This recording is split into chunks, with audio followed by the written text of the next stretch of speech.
Welcome to Son of a Glitch. Join us as we explore some of the internet's craziest glitch stories. Story 1. When I was 17, my friends and I went to a big outdoor party out in the countryside. There was music blasting from someone's truck, bonfires flickering in oil drums, people dancing and shouting under the stars.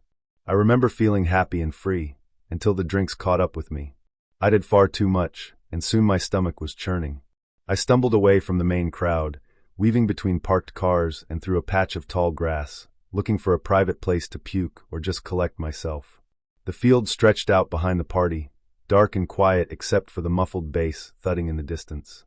The grass came up to my waist, maybe higher. It felt like wading through a soft green ocean. I was wearing all black, hoodie up, jeans, sneakers. In the darkness, I must have been practically invisible. I remember sinking to my knees, then curling up on my side. I was nauseous and dizzy, and I think I just wanted the world to stop spinning. The next part is fuzzy. Maybe I passed out for a while, maybe I was just too drunk to remember, but at some point, something happened that defies every bit of logic I've ever known. I heard a low rumble behind me, then the crunch of tires rolling over grass. At first, my foggy brain thought someone was just turning their car around, but then the noise grew louder, closer, until suddenly the world jolted. The weight of something massive pressed down on me. I remember rolling, hearing metal creak above me, and looking up to see the underbelly of a car, just inches from my face. I was underneath it. My brain didn't even have time to panic before the car moved again, rolling forward this time, straight over me for a second time. Everything went black. It wasn't like fainting, it was total nothingness, a void.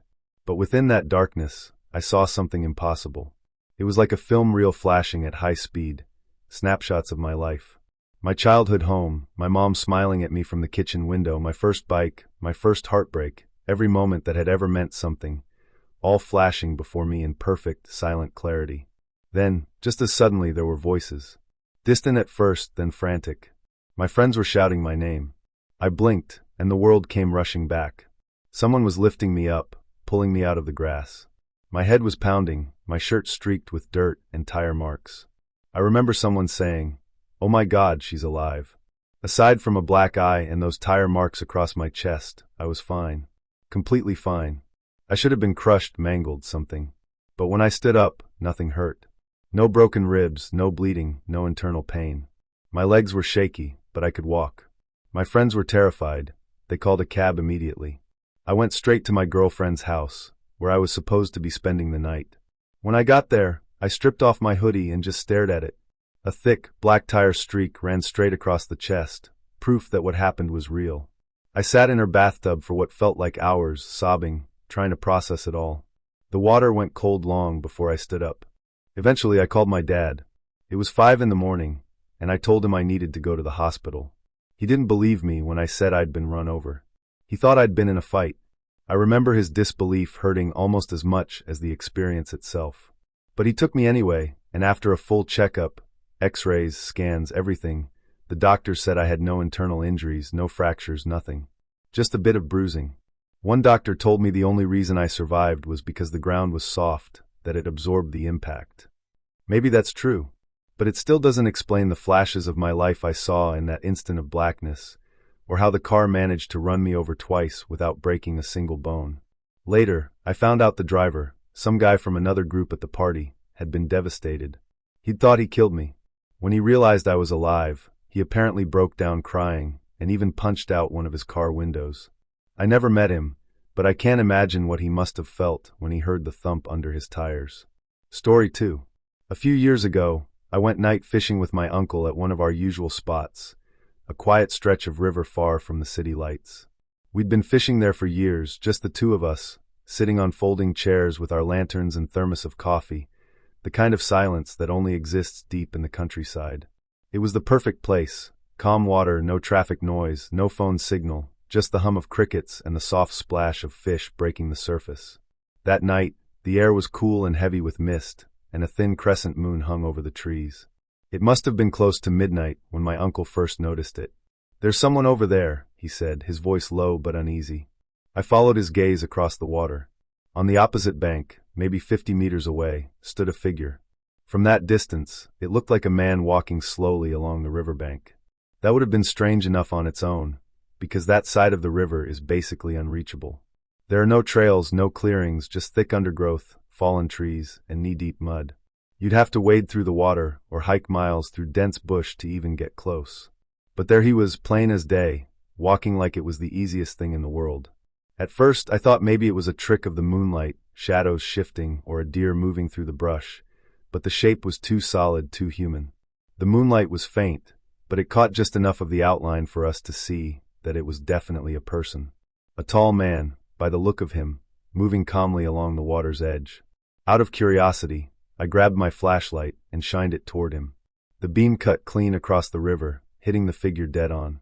The light illuminated him perfectly, pale face, dark clothing, motionless for just a heartbeat, as if he realized he'd been seen. My uncle and I both froze. The light didn't pass through him or flicker strangely. It just revealed him like any other person standing there. He turned slightly, maybe to look at us, then kept walking. Slowly, deliberately, he stepped behind a tree. And then nothing. We waited. 1 second. 2. 5. 10. But he never came back out from behind that tree. "Did you see that?" my uncle whispered. I nodded, still staring at the same spot, expecting at any moment to see movement. I even called out, "Hey, you okay over there?" But no response. The forest was silent except for the distant gurgle of the river. We waited and waited. Nothing. For the next 3 or 4 hours, we stayed locked on that exact patch of riverbank, barely talking, barely breathing. We didn't pack up. We didn't fish.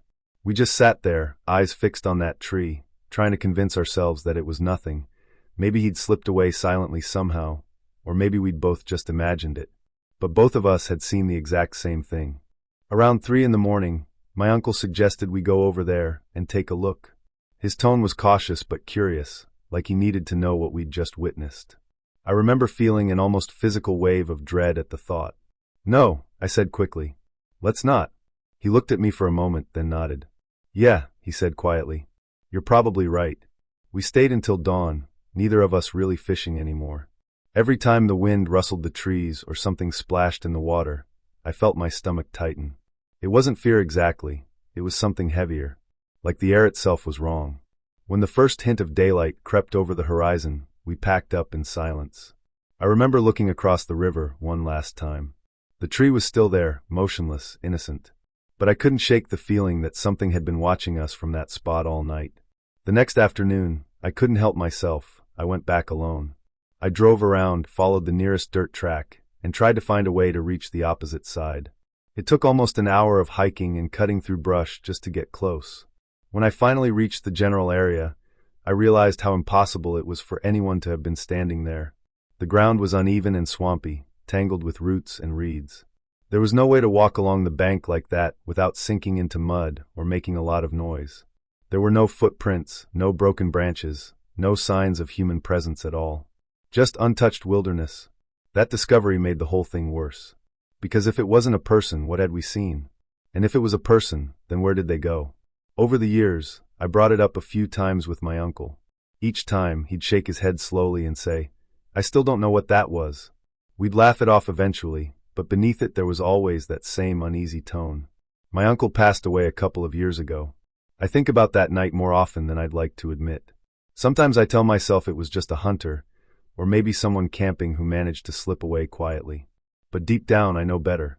The way that figure moved, so smoothly, so silently, and then vanished behind a tree on flat, open ground, it defied everything that made sense. The light hit him like it would hit anyone, yet he disappeared as if he'd stepped out of reality itself. Story 3. For context, I live in a student accommodation that might as well be a shoebox with a door. There's a narrow wardrobe, a desk that rattles when you type too hard, and a single bed pressed right up against the wall. The strangest feature, the one that always makes people laugh when I tell them, is the sink. It's not in the bathroom, it's in my bedroom. It sits directly next to the bed, close enough that if I sit at the end with my feet on the floor, I can lean over and wash my hands without standing up. I don't, but I could. It's a white porcelain basin with a short lip and a tap that squeaks, and besides my bed, it's the only real fixture in the room. The sink has become a kind of satellite surface for my laziness. If I finish a candy bar at midnight, I drop the wrapper there. If I take off a ring before an exam, it goes there. If I need somewhere to corral pens, hair ties, receipts, bus tickets, it all tumbles into the sink. It keeps the room from looking messy, or at least that's what I tell myself. Everything looks less chaotic when it's contained by a rim. Recently, though, I decided to upgrade my nighttime situation by adding a portable fan. You know the kind, cheap plastic, rechargeable, 3 settings, more noise than power. I set it by the sink because that's where the cool air could angle toward my face while I doom scroll. Only instead of wedging it into the basin like a sensible person, I balanced it on the edge. I have no idea why. Maybe I thought it looked neater. Maybe I thought balance equaled control. Either way, I forgot about it, rolled over, and kicked it with my heel when I stretched. I heard it go. It was a very specific sound. A clack as the plastic base knocked the porcelain rim, then the hollow rattle of the fan cage vibrating, and finally a dull thud as it hit the floor. I sat up immediately. The sound wasn't ambiguous. It wasn't the could-have-been-anything noise you can rationalize at 2 a.m. It was a fan hitting the floor. I swung my legs over the side and reached down. No fan. I blinked, certain I'd somehow missed it. I got on my hands and knees. I checked under the bed, where the dust bunnies hoard their gray kingdoms. I reached behind the sink, between the pedestal and the wall, feeling along the cold pipes. I checked under the desk, behind the bin, even inside the wardrobe in case the thing had bounced. Ridiculous, I know. Nothing. I turned on my phone flashlight, traced every baseboard, every shadow. The fan was gone. There is a moment in any search when you stop being annoyed and start to feel stupid. I reached that moment quickly. It's a small room. There are only so many places an object can go. I hauled the bed away from the wall. I slid the desk forward until its feet squealed. I even checked the sink's drain as if the fan might have liquefied itself. Finally, after 20 minutes of circling 2 square meters like a panicked Roomba, I admitted defeat. I told myself I'd deal with it in the morning. I slept hot and annoyed, listening to the absence of white noise. The next day, I did another sweep in daylight. It should have been easier. It wasn't. The fan remained MIA. I shrugged it off, chalked it up to stress and end-of-term brain fog. Maybe I'd carried it absent-mindedly somewhere else. Maybe a friend had borrowed it and not told me, though I couldn't imagine who. Life is mostly boring, so when something doesn't make sense, you tuck it into the corner and move on. Yesterday, the sink ate something else. I had an eraser, a fat, pink, school supply kind of eraser I use for sketching. I balanced it on the same edge of the sink while I leaned over to plug in my phone. It slid. I heard it tap the porcelain and drop. This time, I didn't even wait a second. I froze, hand still on the charger, then dropped to the floor like a diver. I was ready to catch it in motion, embarrass the universe by proving that, yes, gravity works and I am not losing my mind. No eraser. I laughed out loud. It wasn't a friendly laugh. I pulled the bed away again. I shook the sheets. I changed the sheets. I lifted the mattress. I checked the duvet cover, twice. I moved the desk.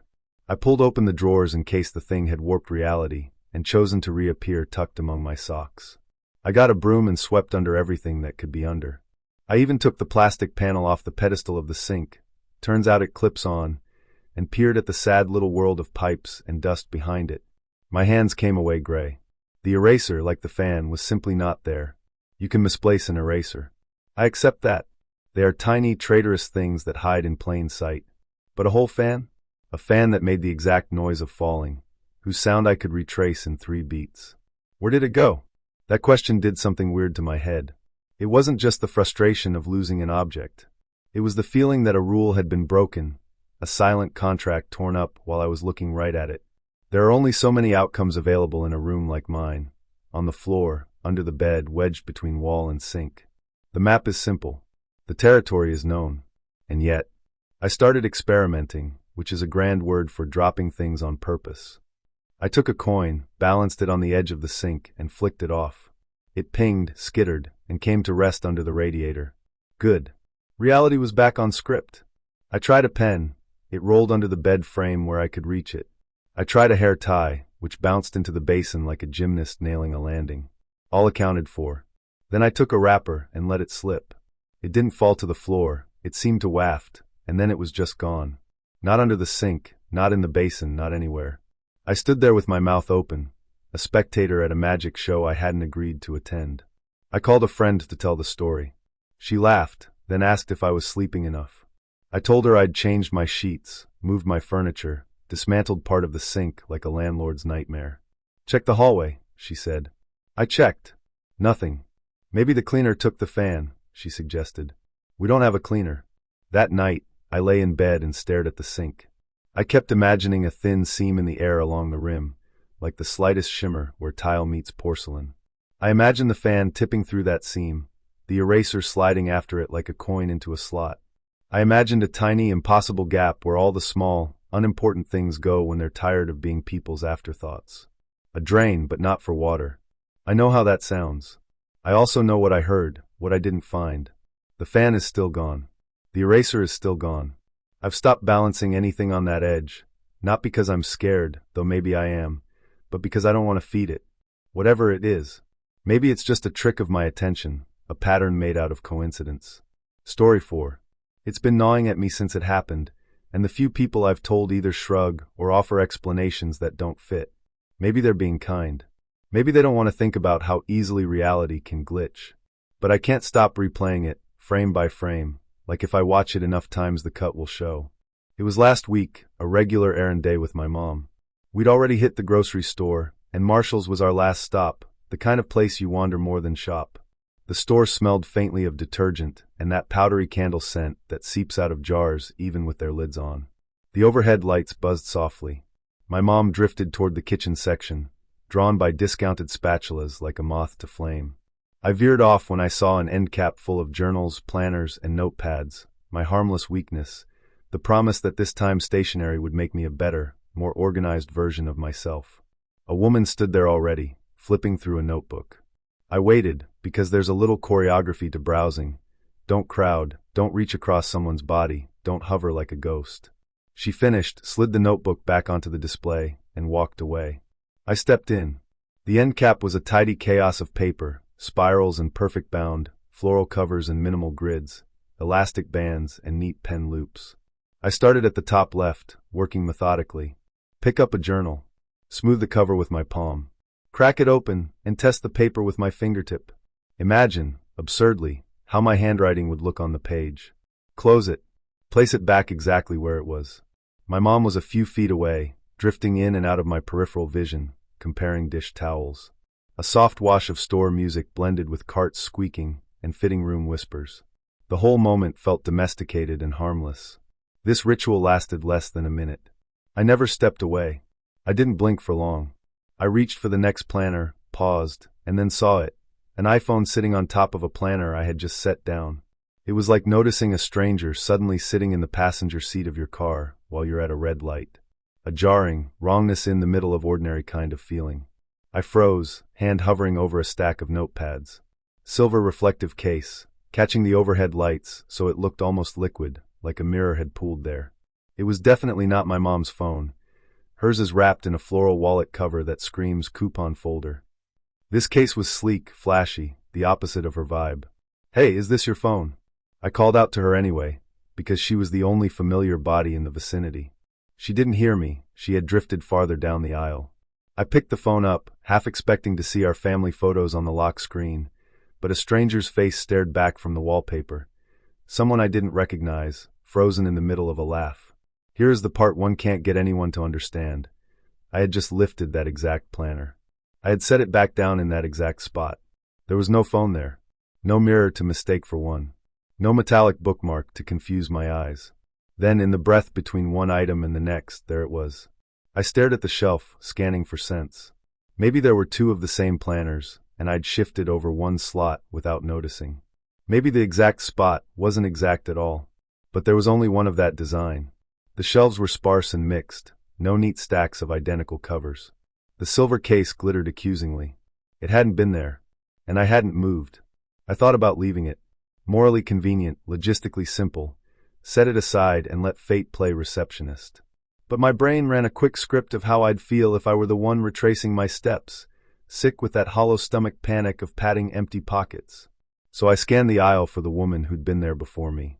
I found her near the candles, comparing price tags with the squint that says, "Do I need this? No. Will I buy it anyway? Maybe." I showed her the phone, asked if it was hers. She shook her head immediately, no hesitation, no greedy flicker. Not hers. So registers. The line was short. I told the cashier, "I just found this on the end cap," And before she could even answer, the woman currently checking out, someone I hadn't seen anywhere near me, said, "Oh, that's mine," with the relief of a person who just spotted shore. She described the case before taking it, rattled off her lock screen wallpaper, a kid and a dog, a lake behind them, which matched what I'd seen minus the angle. She thanked me, thanked the cashier, and was back out the sliding doors before I could assemble the audacity to ask her the question that would have cracked the whole scene open. "How did your phone get on top of the planner I had in my hand less than 60 seconds ago?" I stood there with my receipt for nothing, feeling like I'd stepped off a curb that wasn't there. My mom caught up, asked what I'd been doing, and I told her. "People set things down all the time," she said, and at first I nodded because that sentence generally fits the universe. But then my mind replayed the specific choreography, me sliding into the spot as the previous woman walked away, the uninterrupted line of sight, the unbroken attention, the short span of time.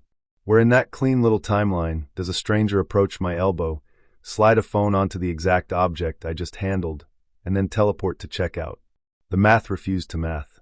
On the drive home, I tried to construct a plausible edit. Maybe the phone had been there, paperlight, and I somehow lifted the planner and set it down so smoothly that the phone stayed suspended in midair for the length of a breath and then settled onto the cover afterward.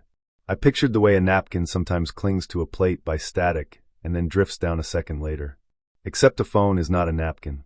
It has weight and corners and gravity that obeys the rules in front of witnesses. Another thought, maybe the woman who claimed it had been standing beside me, so near that her perfume hid in my hair, and I tuned her out with shopping tunnel vision. Maybe she set the phone down while I blinked. Except I didn't blink for a minute. And the aisle was narrow. I would have felt the social pressure of sharing the shelf. There's a hum to another person that your skin notices, even when your mind doesn't. I felt no hum. By the time we got home, my mom had moved on to asking whether we had enough olive oil. I meanwhile had moved somewhere stranger. The image kept repeating, the reflective flash of the case, the way it sat exactly centered on the planner I'd just put down, as if it had been arranged for a photograph. The woman at the register, too far away, too fast. The neatness of the whole sequence bothered me most. Coincidences are usually messy. This felt curated. In bed that night, I stared at my own phone and imagined the moment from the other woman's perspective. She's shopping, sets her phone down, walks away, and then suddenly realizes, panic, hands patting pockets, a sick pull in her stomach. She doubles back, except in this version she does it through some shortcut I don't understand. A frayed seam in the store's geometry, the kind you only trip when you need it desperately. Her phone doesn't teleport, the aisle folds. I know how silly that sounds, but silly and wrong aren't the same thing. The world stays together by consent, and sometimes someone forgets to sign. I've told a few people, always braced for the raised eyebrow. "You just didn't notice," they say, and I'm not immune to that possibility. Our attention is a sieve, plenty slips through. But there's a reason stage magicians keep their tricks simple: timing, angles, the human brain's faith in continuity. What happened at that end cap was the magician's flourish without the show. No misdirection, no patter, just a reveal, an object where there hadn't been one. Story 5. I've always joked with my brother that we're living in the Matrix, but it was just that, a joke. A way to shrug off the weird little coincidences that pop up now and again. Then this happened, and the joke stopped being funny. I still don't have a normal explanation for it, and I'm not the sort who likes not having explanations. I'm 41, and I commute by motorbike. That combination makes you cautious in a way no car ever will. Every morning I do the same ritual: gloves, helmet, keys, quick press on each indicator, squeeze the brakes, mirror check. I roll out deliberately, always scanning for the inattentive, the impatient, the unpredictable.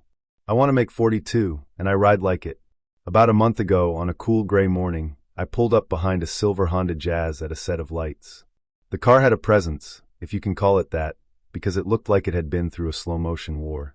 Dents in every panel, not just one or two. A right rear taillight dead, the left one dim and flickery. The rear number plate was square, which you don't often see on the back of a Jazz here. It made the whole back end look like it was wearing a cheap picture frame. Instant fingerprint. Even before it moved, I clocked it: this car is trouble. The light changed, and we rolled forward. Within a few seconds my instincts were confirmed. The driver hesitated for no reason, then jabbed the throttle, then braked. Drifted left, drifted back. No indication for lane changes. That sort of jittery, my world only driving that makes motorcyclists grind their teeth. I backed off and gave the car extra space. When we reached the next roundabout, I took the middle lane to go straight on. The Honda hung left, signal blinking late. I watched it peel off to the first exit with a little surge of relief, the kind that releases your shoulders without you even noticing they were tense. Thank goodness that car's gone. I actually said it inside my helmet, like a prayer answered. I rolled on the throttle and left it behind. The road ahead opened in that nice, clean way. A string of green lights, a bus stop without a bus, 2 cyclists well over to the left, and that crisp little whistle you get from the wind when you're doing everything right. I knew the layout by heart. The road I took runs arrow straight for a stretch, then terraces of houses, a zebra crossing, and a junction where the traffic always stacks up because the timing is rubbish. The road the Honda took does not meet mine again. It bends away, curls past a park, and disappears into a residential maze. There isn't a sneaky cut-through, not for cars. It's one of those bits of town planning that might as well be 2 different worlds. Which is why, when I rolled off the throttle a mile later and filtered up towards the front of the queue at that rubbish-time junction, my brain stalled. There in front of me was a silver Honda Jazz with dents in every panel, a dead right taillight, and that bizarre square rear plate. Exact same car. No doubt. The dents were a constellation I recognized, the crushed look around the petrol flap, the rippled crease along the hatch, the dimple on the offside rear arch like someone had jabbed it with a knuckle. I could have sketched it from memory. And the number plate's grubby screws sat at a slightly crooked angle, as if whoever fitted it had given up halfway. The taillight glowed weakly, same as before. The driver's silhouette, small and rigid, was the same too. My chest went cold, the way it does when you've misplaced your wallet and then feel it in your pocket. Relief and dread at once. I did the only thing a sensible person would do. I tried to explain it away. Maybe there are 2 identical wrecked Jazzes in town, both with square rear plates. Possible, in the technical sense that most things are possible. But the dents? The dead lamp? The plate slightly off kilter? The weird coincidence starts to wobble. Maybe it wasn't the same car. Maybe I missaw the first one and remembered the worst bits, then found a similar second one. Our brains are pattern hunters. They fill in gaps and call it certainty. Except I hadn't merely noticed it. I had cataloged it. I can still feel the little wave of disgust and caution I felt at the first roundabout, and I can hear my own voice saying, "Thank goodness that car's gone." And then there's the geography. The 2 roads peel away from each other like the prongs of a fork. You can't take one and end up ahead on the other unless you clip across lawns and fly over hedges. On the bike, after the roundabout, I accelerated. Even if there had been a secret link, I would have reached the junction long before any car looping round could have. That's just maths, distance, speed, the unavoidable faff of traffic calming. No contest. So I sat there at the line behind the Honda, staring at the back of it, and felt that peculiar hollow sensation behind the ribs. Something like being jet-lagged while standing still. I didn't filter past it. I didn't pull alongside to peer through the window. I just watched its brake lights bloom and fade as we inched forward. At some point I realized my mouth was dry. At another point I realized the world had gone oddly quiet inside the helmet, my engine still idling, but the noise cut off from meaning, like a soundtrack that no longer fit the scene. The light changed, the Honda went, and I followed. For 2 more junctions we traveled in the same stream, and then the Jazz turned right without indicating, rolling away at a lazy angle. I considered following, just to prove something to myself, but I didn't. I went straight. I got to work. I told no one. You'd think that would be the end. Strange moment, brain plays tricks, move on. Except in the days after, small details kept resurfacing. The square plate again. The way the sun caught a wrinkle in the dented hatch like a scar. The exact timing. The first encounter, the relief at the roundabout, the mile of clean air, the arrival at the junction. I traced the map in my head, then on my phone later, dragging the routes apart with 2 fingers until the gap looked as big as it felt. No link. No way. I mentioned it to my brother a few nights later, half laughing, expecting him to say what everyone says. You just didn't notice, or there are more dented Jazzes than you think. Instead he listened and said, "If we're in the Matrix, someone hit copy-paste." We laughed, and that helped for about a minute. But what lodged in me wasn't the car, it was the feeling. I ride with vigilance because it keeps me alive. Vigilance is noticing the van drifting, the cyclist wobbling, the pedestrian stepping out while looking down. It's cause and effect. Input, output. And then here was this, input that didn't compute. A tiny tear in the net I rely on. Story 6. I stepped outside that morning the way I always do, bare feet, mug of coffee, the porch boards still cool from the night. My house is ringed by trees, a kind of accidental arboretum. Tall maples, scrappy saplings, a pine that leans like it's whispering something to the roof. Every size, every shade. Usually the place is alive even when the air is still. Leaves shimmying with the smallest air currents, a kind of nervous, constant motion. That's how I know I'm awake, little flickers of green everywhere. But that morning, it was as if someone had pressed pause. Not a leaf moved. Not one. The entire treeline had turned into a painted backdrop. Even the tiniest tips, those new, flimsy leaves that tremble if you breathe too hard, sat perfectly still. The air felt different on my skin too, not just cool but dense, as if it had weight. I remember thinking the word thicker, which sounds silly until you feel it. I stood there, coffee halfway to my mouth, and listened. Nothing. Then I looked up. Just above the roofline, a thin layer of small clouds was sliding by, low and fast, like a sheet being pulled across a table. They were the frayed kind, patchy and white against a bright morning sky, the kind that mean a breeze is definitely happening. Beyond them, higher, larger, slower clouds drifted across. It was all moving up there. It was definitely windy. So why were the trees frozen? The logic looped and kept looping. If the wind moved clouds, it should move leaves. Around me, nature didn't care about that equation. The leaves held their poses like actors mid-scene. The trees stood like cutouts. The silence amplified it. No birds, no insects, not even the soft rush from the highway a short distance away. At this hour, about 8 a.m., I can always hear the road, a stitched-together roar broken by gaps. That morning, the first stitch was missing. The world was a blank canvas. I watched the low clouds race, and the high clouds stroll. The air pressed against my cheeks in a way that said breeze, but the leaves refused to answer. I stood up, the porch rail under my hand, and for a second the whole thing made my stomach drop, like missing a step in the dark. The thought arrived uninvited and a little too loud. This is a simulation. It wasn't philosophy. It was instinct, the way your brain labels a shadow as a person before your eyes correct it. Some kind of matrix, I muttered, half joking to myself, except the joke didn't land because I felt it in my chest. A mechanical calm fell over me, the kind you get when something's wrong and you can't fix it, so you test it instead. I turned my back on the trees and stared at my front door. Okay, I thought, ridiculous and dead serious at once. What if I imagine that the leaves to my right are moving? I turned my head toward the exact spot I'd picked in my mind. The edge of the maple, third branch down, a clump of leaves where a bird likes to sit, and 3 leaves quivered. Not the whole branch. Not the whole tree. Just that tiny cluster. A short, neat shiver, then stillness again, as if I'd disturbed the surface of something and it smoothed itself over. I snapped my head back to the door, heart tapping. Then I spun again, fast, like I could catch the world misbehaving. Everything was motionless. The leaves stared back, flat and obedient. The porch boards creaked.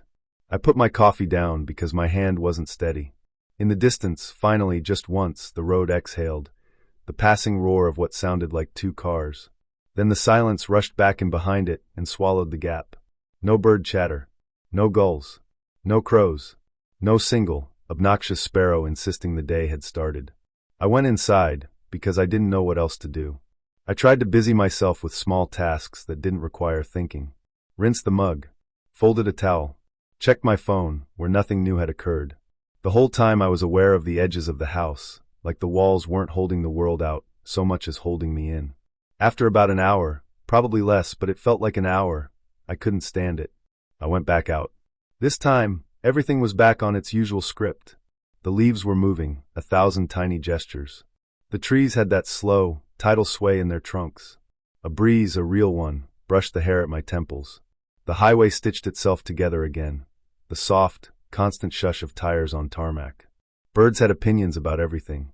I tilted my head up and the clouds, the same kinds of clouds, were now meandering, slower than before. If I hadn't seen the first version, I wouldn't have noticed anything at all.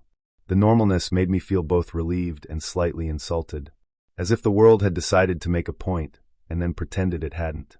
I stood on the step and tried to replay it like a crime reconstruction. Maybe I just caught that perfect fluke of weather, moving air aloft, dead still at the surface. It happens, right? Boundary layers and inversions, some scientific term I could hang on the moment. But the air had felt heavy, not calm. And that strange little test, leaves on command, wouldn't slide into any weather explanation I knew. I thought about telling someone, then pictured the faces they'd make. Temperature inversion, they'd say, or microclimate, or you didn't notice the slight movement. Maybe they'd be right. Maybe I'm the unreliable narrator of my own porch. But there's a difference between a story you tell yourself and a feeling you can't shake. The feeling was the important part. It was like noticing a hairline crack in a window you've looked through your whole life. The crack is tiny. The window still works. But you can't unsee it. The rest of the day behaved. I went about errands while my brain kept tossing the morning onto the table like a puzzle piece from the wrong box. I tried to imagine the mechanics. Wind whistling above a lid of unmoving air, leaves pinned by stillness while clouds skate. The highway taking breaths instead of speaking. The birds on strike. And me on a porch, trying to negotiate with trees. Story 7. We weren't doing anything special, just the kind of lazy, sugar-high evening that lives between Halloween and the end of daylight saving. My bedroom was dim, lit by the weak glow of a salt lamp and the aquarium blue rectangle of my phone's screen on the nightstand. My girlfriend stood on the right side of the bed, hair pulled into a messy bun, idly crinkling the gold foil from a chocolate coin. I was on the left, near the window where the curtain brushes the floor, and my little pedal trash can waits like a silver moon.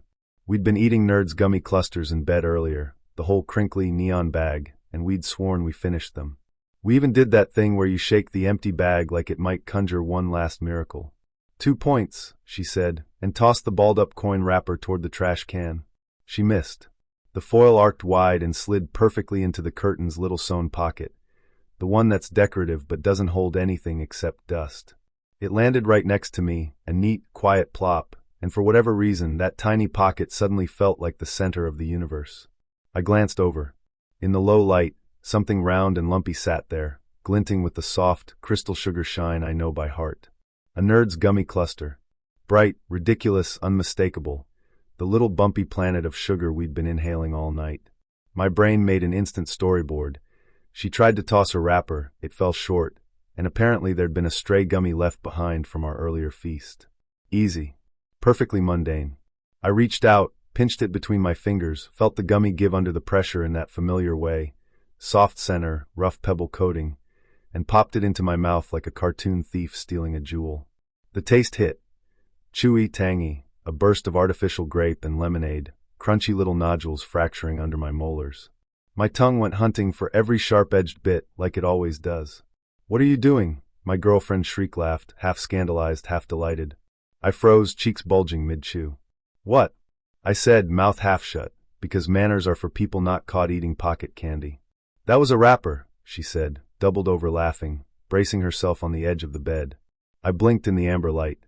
No, it wasn't. It was a Nerds gummy cluster. I wasn't even defensive yet, just confused at why we were having this conversation. I opened my mouth like I was at the dentist to show the evidence, all pink tongue and sugar crystals, but she was laughing too hard to look properly, and the room was too dim for a convincing view. "Babe," she said, trying to catch her breath, "we ate all the gummies. You literally watched me scrunch that gold wrapper and throw it." "I know you threw a wrapper," I said slowly, my brain doing that slippery pan math where the numbers refused to stick. "But the thing in the pocket was a gummy. I can taste it. It's crunchy. It's tangy. It's aluminum foil," she said, cackling again. I swallowed. It felt like a normal swallow. No edges, no metal scrape, no regret skittering down my esophagus. But a tiny cold thread wound through my ribs anyway. I did not just eat a ball of foil. "You did," she insisted, still laughing, but with that newly pleased tone of being entirely sure of your own perception. "I threw a wrapper. It landed in the curtain. You ate the wrapper. I'm calling poison control." We spiraled into a 10-minute loop. "It was a gummy. It was a wrapper. Taste it." "I can't, you swallowed it." "Why would I swallow foil? Why would a gummy appear out of nowhere?" Logic, parodying itself. It felt like a prank the universe plays when it's bored. The more I tried to explain, the more my mouth went dry and my heart did that fluttering, too fast thing. If you've ever seen that Black Mirror episode with the reality-altering necklace, it was giving that. Like some invisible finger tapped my timeline, and the ripple knocked a candy out of existence, while I stood there looking stupid with my evidence dissolving in my mouth. "Okay," I said finally, trying to anchor myself to something that wasn't melting on my tongue. "We'll check the trash." If I ate the wrapper, then the chocolate coin wrapper should be missing. If I didn't eat it, then it's in the trash, and the curtain thing was a stray gummy. She sat back on her heels, still grinning.